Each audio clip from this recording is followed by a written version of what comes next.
শ্যামা মা কি আমার কালো রে, শ্যামা মা কি আমার কালো। বন্ধুরা, দক্ষিণেশ্বরের উদ্দেশ্যে হঠাৎ করে বেরিয়ে পড়েছিলাম মায়ের দর্শন করার লোভে, কিন্তু মায়ের দর্শন কি করতে পেরেছিলাম, বা সেখানে কিভাবে যাবেন, আর তার পাশে রয়েছে আদ্যাপীঠ, সেখানেও কিভাবে যাবেন, মন্দির খোলা বন্ধের টাইম, এছাড়া ভোগের কুপন কখন পাওয়া যায়, সমস্ত খুঁটিনাটি নিয়ে আজকের এই ভিডিও। তো চলুন শুরু করা যাক। আর ফ্রেন্ডস, রেনবো অফ আওয়ার লাইফের আরেকটা নতুন ব্লগে আপনাদের স্বাগত জানাচ্ছি। আজকে 24 তারিখ ডিসেম্বরের, আর এখন ঠান্ডা ঠান্ডা ওয়েদার। আজকে দুদিন একটু শীতটা কম আছে, একদিন আগে বেশ ঠান্ডা পড়েছিল। তো আজকে যাচ্ছি দক্ষিণেশ্বর, আর অনেকটা দেরি হয়ে গেছে, এখন প্রায় 12:30 বেজে গেছে। সকাল সকাল ইচ্ছা থাকলেও হলো না। যাই হোক, তো দক্ষিণেশ্বরে কীভাবে যাব, এই যাচ্ছি মেট্রো স্টেশন হয়ে।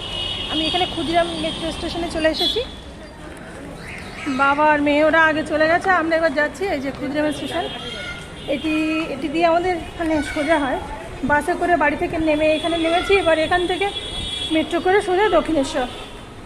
বাসেও যাওয়া যায় বাড়ি থেকে, কিন্তু আমাদের এটাই সুবিধা মনে হলো, তো এখানে এলাম। তো চলুন যাওয়া যাক। এই যে টিকিট কাউন্টার, 25 টাকা করে নেয়, টিকিট কাটা হয়ে গেছে। এই যে এখানটা ধরো, যাও, চলো, যাও যাও যাও।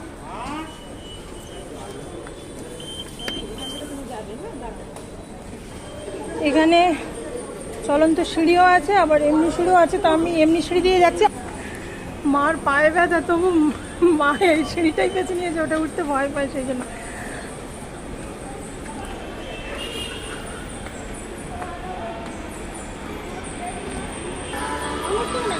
না আর নেই, এই এসে গেলাম। হলুদের ওই পাশে যেও না।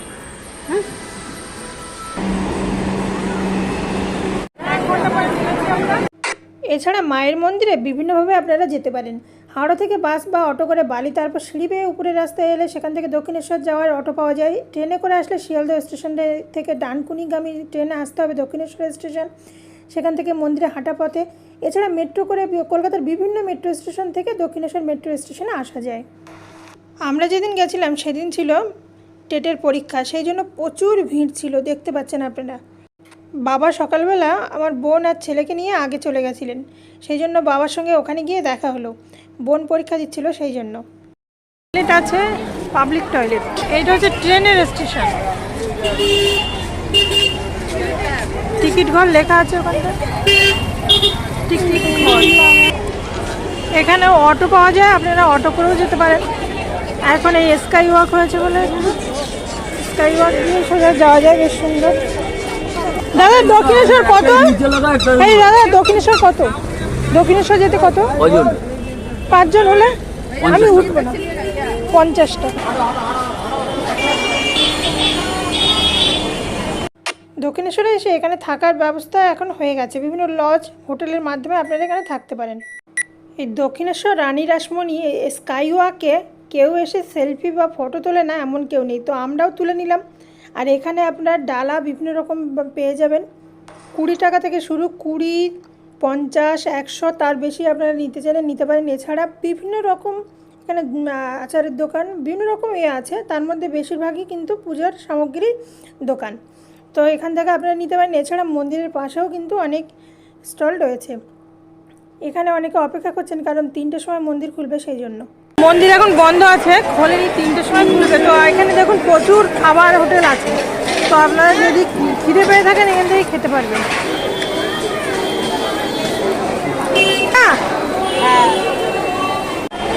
আমরা এমন সময় এসেছি, মন্দিরটা বন্ধ হয়ে গেল, তো আমরা পুজো দেবো না, আমরা দর্শন করতে এসেছি। তো খেয়ে নিচ্ছি, বিরাট বড়।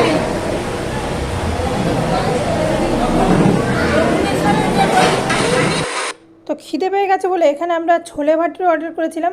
ভাটুরেগুলো বিশাল বড় বড়, আর এখানে দাম নিল 80 টাকা করে। তো খেতে খুবই সুন্দর, সবাই মিলে আমরা খেয়ে নিচ্ছি। এখানে বেশ ভালো একটা রেস্টুরেন্ট পাওয়া গেছে। তো আমরা অনেকে ধোসাও খেয়েছিলাম, ধোসাগুলোও 80 টাকা করে নিল। আর তারপরে আবার দই বড়া অর্ডার করেছিলাম 40 টাকা করে।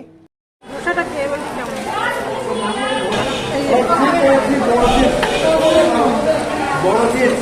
মশলা ধোসা, বন্ধুরা আলুর ফুড বাজে।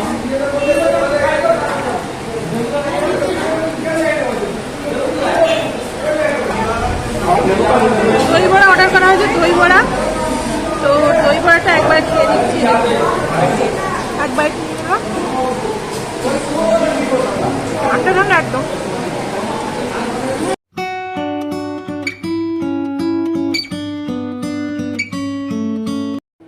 তো এখানে আপনারা খেতে পারেন, এখানে কিন্তু সুন্দরভাবে বেশ গরম গরম পরিবেশন করা হচ্ছে আর দারুণ লাগছে, টেস্ট খুবই ভালো। তো আপনারা অবশ্যই আসতে পারেন এই রেস্টুরেন্টে আর খেতে পারেন।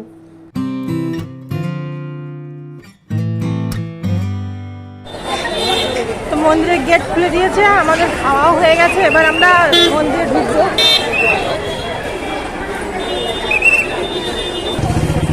7:30 পর্যন্ত কিন্তু খোলা থাকবে, আর দুপুরবেলা হচ্ছে বন্ধ হয় ওই 12:30 বলে 1টা পর্যন্ত মোটামুটি খোলা থাকে। সোজা গিয়ে এই যে বাঁ দিকে দেখছেন, এই বাঁ দিকে এখানে কিন্তু জুতো, তারপরে মোবাইল, ক্যামেরা, ব্যাগ এসব সব জমা দিতে হচ্ছে এই জায়গাটা।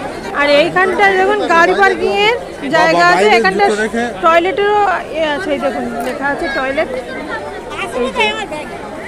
গতবারে যখন এসেছিলাম তখন এটা কিন্তু চোখে পড়েনি। এখানে একটা ভোজনালয় আছে, ফুড প্লাজা। আজকে যেহেতু রবিবার সেই জন্য এখানে কিন্তু প্রচুর ভিড়, দেখুন কতটা লোক এসছে। ওই পাশে যেটা দেখলাম সেখানে নতুন করেছে একটা ছোট প্যান্ডেল মতো করে জুতো রাখার জন্য, এখানেও কিন্তু রাখা যায়। এই যে দেখুন কাউন্টার এ আছে, এই যে জুতো, মোবাইল, ক্যামেরা, ব্যাগ, অন্যান্য সামগ্রী রাখবার স্থান। ওই পাশটা ডেলিভারি কাউন্টার, এখানটা জমা নেওয়া হয়। এই যে সোজা দেখছেন এখানে ডালা টালা কিছু কিনতে পাওয়া যায়, বেশ নাম্বারিং করা আছে স্টলগুলোর এই জায়গাটায়। আর এই যে সোজা এই যে ঢোকার গেট, এই যে মূল মন্দিরে ঢোকার গেট, জেন্টস লেডিস সব আলাদা আলাদা আছে। এই যে তো ভিতরে তো মোবাইল নিয়ে যেতে পারে, সেটা ভিতরটা দেখাতে পারছে না, তো এইভাবে বাইরে থেকে আপনাদের দেখিয়ে দিচ্ছি।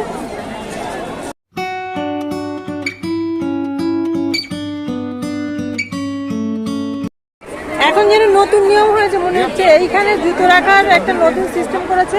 আর ঠিক এই যে গাড়ি পার্কিংয়ে দেখা যাচ্ছে, ঠিক এইখান দিয়ে সোজা যেতে হচ্ছে, গিয়ে ওই যে শৌচালয়ের লেখা দেখতে পাচ্ছেন, আমি দেখাচ্ছি আপনাদের।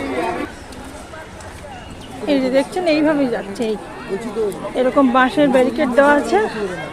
আর এই যে দেখছেন এই যে গেট এই পাশের বেরোনোর, এখান থেকে প্রায় ফেরিঘাট পর্যন্ত কিন্তু আজকে ভিড়। মানে এটা 3টের পরের কথা বলছি, সকালে তো আমরা আসিনি, আমাদের দুপুরে পরে এলাম, তো এরকম প্রচণ্ড ভিড়। দেখুন কতটা ভিড় গেছে পুরো ফেরিঘাটের প্রায়।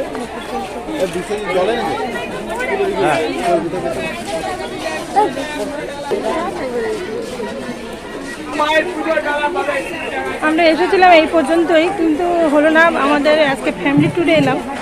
তো আমার বোনের ছেলের খুব কালী ঠাকুর দেখার ইচ্ছা ছিল, কিন্তু এত লাইন, আমরা অনেক দেরি হয়ে যাবে, সেই জন্য আমরা গিয়ে গঙ্গার পাড়ে গিয়ে বসবো বলে ঠিক করলাম। এই দেখুন কতটা লাইন, এখানে ভীষণ দোকানপাট আছে। ফেরিঘাটে যেতে গিয়ে এটিগুলো 50 টাকা করে বা 80 টাকা করে দিয়ে সোজা লাইন এইভাবে চলে যাচ্ছে। এই দেখুন সেই ওইখানেই আপনার জেন্টস লেডিস যেখানে লেখা আছে ওইখান দিয়েই ঢোকাবে, যে এইভাবে নিয়ে যাচ্ছে, প্রচণ্ড ভিড়ের কারণে হয়তো।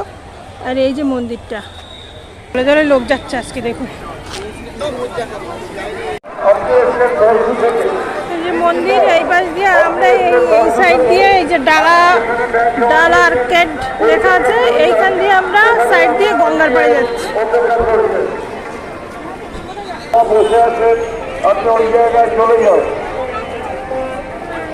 আনন্দম,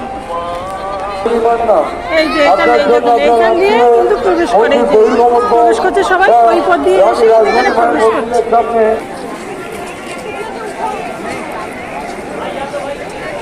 আজকে লোক একেবারে না ভর্তি হয়ে আছে, যেখানে দেখছি মনে ভর্তি হয়। এই যে গঙ্গার পাড়ে যাওয়ার এই রাস্তাটা, এই দেখুন মন্দিরে ঢুকছে সবাই, এখান দিয়ে আপনাদের একটু দেখিয়ে দিচ্ছে। এই যে ভিতরে তো ঢুকতে পারলাম না, প্রচণ্ড লাইন ছিল বলে, তো এইখান দিয়ে দেখিয়ে দিচ্ছে আপনাদের। এই দেখুন এখান দিয়ে ঢুকছে সবাই। এখানে বিভিন্ন মনীষীদের এই দেখুন মূর্তি আছে, আর এখান থেকে ব্রিজটা।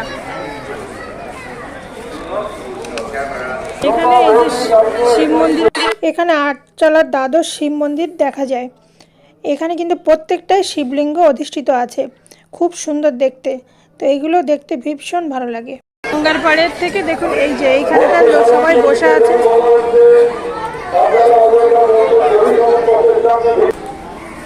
এই যে গঙ্গার পাড়ে দেখুন সবাই স্নান করছে এই যে। আর এইখানটায় পোশাক চেঞ্জ করার এই জায়গাটা এই পাশে করা আছে। এই দেখুন গঙ্গা।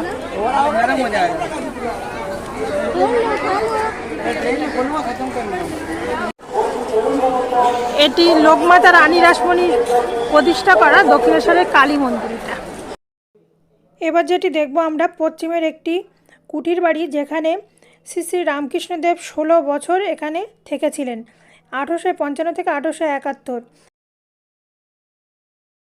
এখানে রানী রাসমণির জামাতা মথুরও থাকতেন।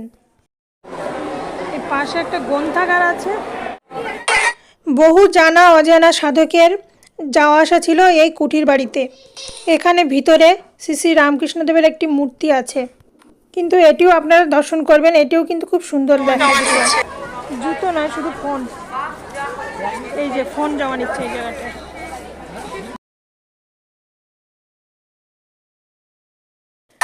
আচ্ছা, ঘুরে ঘুরে অনেকটা দেখালাম। এবার ভোগের কথাটা বলে রাখি। ভোগ যদি আপনারা খেতে চান তাহলে 10টার মধ্যে কুপন কেটে নেবে 100 টাকা। খুব সুন্দর ভোগ দেয়, কিন্তু এবার আমাদের খাওয়া হলো না। আমরা গতবারে পেয়েছিলাম। 12টা থেকে দেওয়া স্টার্ট করে। দক্ষিণেশ্বরে আজকে লোকের বৃষ্টি, লোকারণ্য। তো বন্ধুরা ঘুরে ঘুরে দেখিয়ে দিলাম। আর ভোগটা তো আমরা খেতে পারিনি, কারণ অনেক দেরিতে বেরিয়েছিলাম আর ভোগের কুপন কাটার টাইমও ছিল না সেই সময়। তো বেরিয়ে যাচ্ছি। 24শে ডিসেম্বর কতটা ভিড় হয়েছে সেটা একবার দেখিয়ে দিলাম। তো আদ্যাপীঠ একবার যাওয়ার ইচ্ছা আছে, যদি যাই তাহলে অবশ্যই ভিডিওটা আপনাদের শেয়ার করব। তো ভালো থাকুন আর ঘুরে যাবেন দক্ষিণেশ্বর।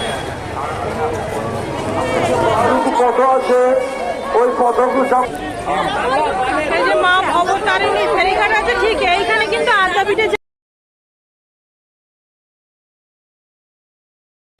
আদ্যাপীঠ, এখানে আদ্যাশক্তি রূপে মাকে পূজা করা হয়। দক্ষিণেশ্বরে মাকে ভবতারিণী রূপে পূজা করা হয়। এসে গেছি আমরা। কত? 60 টাকা। এখানেও প্রচুর ডালা পেয়ে যাবেন আপনারা। এই যে স্টলগুলো আছে, দোকানগুলো, আদ্যাকালী মিষ্টান্ন ভাণ্ডার। এই যে পশ্চিমবঙ্গের প্রসিদ্ধ কালী মন্দিরগুলির মধ্যে অন্যতম আদ্যাপীঠ। দক্ষিণেশ্বরের কিছু দূরেই দেবী আদ্যার পীঠস্থান। এখানে দেবী আদ্যাশক্তি মহামায়া রূপে পূজিত হন। মন্দিরটি প্রতিষ্ঠা হয় রামকৃষ্ণদেবের শিষ্য শ্রী অন্নদা ঠাকুরের হাত ধরে 1915 সালে। রং করছে। তো দক্ষিণেশ্বরের পর আমরা আদ্যাপীঠে চলে এসেছি। আদ্যাপীঠ দক্ষিণেশ্বর থেকে আদ্যাপীঠ 10 কিলোমিটার মতো, পার পার্সন 10 টাকা করে নেয় অটো। তো ভিতরে আমরা একটু ঘুরে দেখবো কী আছে, চলুন দেখা যাক। এখানে একটা শিবলিঙ্গ আছে, এই দেখুন, আদ্যাপীঠ শ্রী সত্যনারায়ণ মন্দির। সবগুলোতে শিবলিঙ্গই আছে মনে হচ্ছে।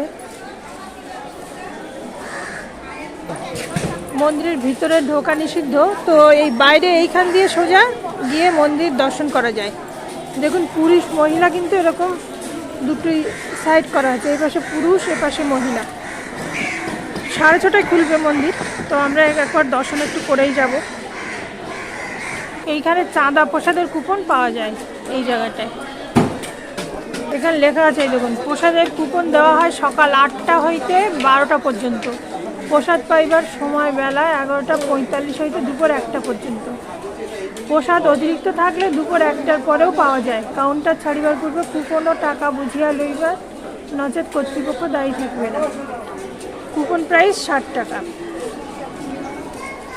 ছবি, বই, ক্যাসেট ইত্যাদি পাওয়া যায় এই কাউন্টার থেকে। এইখানে আছে পানীয় জল।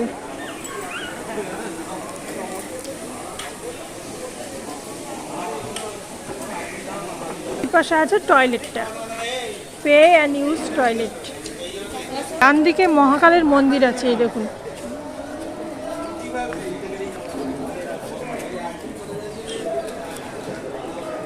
আমার মা প্রণাম করতে গেছে। আগে ওখানে লেখা ছিল যে অনেক সময় ভোগ বেশি থাকলে পরে পাওয়া যায়, তো সেটি আমাদের সৌভাগ্য হয়েছিল। সেখানে আমরা গেছিলাম, তখন ভোগ শেষ হয়ে গেছিলো, কুপন কাটতে পারিনি, তো পরে পেয়ে গেছিলাম কুপন ছাড়া। দেরিতে এসেও একটু প্রসাদ পেয়ে গেলাম। এই দেখুন, এখানে একটা 5 বিশালি তরকারি পেয়েছি আর ভাত। তো প্রসাদ পাওয়া কিন্তু খুব সৌভাগ্যের ব্যাপার, তো আমি পেয়ে গেছি, খুব সৌভাগ্যবান আমি। হ্যাঁ, একটা মন্দির। এই মন্দিরটা কি বুঝতে পারছি না, এখানে 2-3টে মন্দির দেখা যাচ্ছে। এখানে একটা বেশ সুন্দর ফোয়ারা আছে। বাগানেই দেখুন, আহা হা, রাত হয়ে গেছে।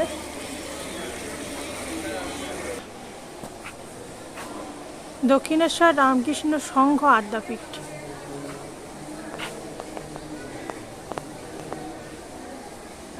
ভিতরে রাধাকৃষ্ণের মূর্তি আছে, এখানে পাঠ চলছে এখন। তো বন্ধুরা বেরিয়ে যাচ্ছে আদ্যাপীঠ থেকে। আদ্যাপীঠটা ঘুরে ঘুরে দেখলাম। 6:30টার সময় মন্দিরের গেট খোলা হয়। আর এখানে কিছু প্রসাদ দেওয়া হয়, প্রসাদ তো আমি পেয়েছি, দেখিয়েছি। তো ভালো লাগলো ঘুরতে, আপনারাও আসবেন। এতক্ষণ দেখার জন্য ধন্যবাদ। পরের দিন ফিরে আসবো অন্য একটা ভিডিওর সঙ্গে। ততক্ষণ সঙ্গে থাকুন, সুস্থ থাকুন, ভালো থাকুন, টাটা। এছাড়া আদ্যাপীঠে শ্রাদ্ধ শান্তি কাজও হয়ে থাকে, ঠিক ঢোকার ডান সাইডে কিন্তু সেটি হয়ে থাকে।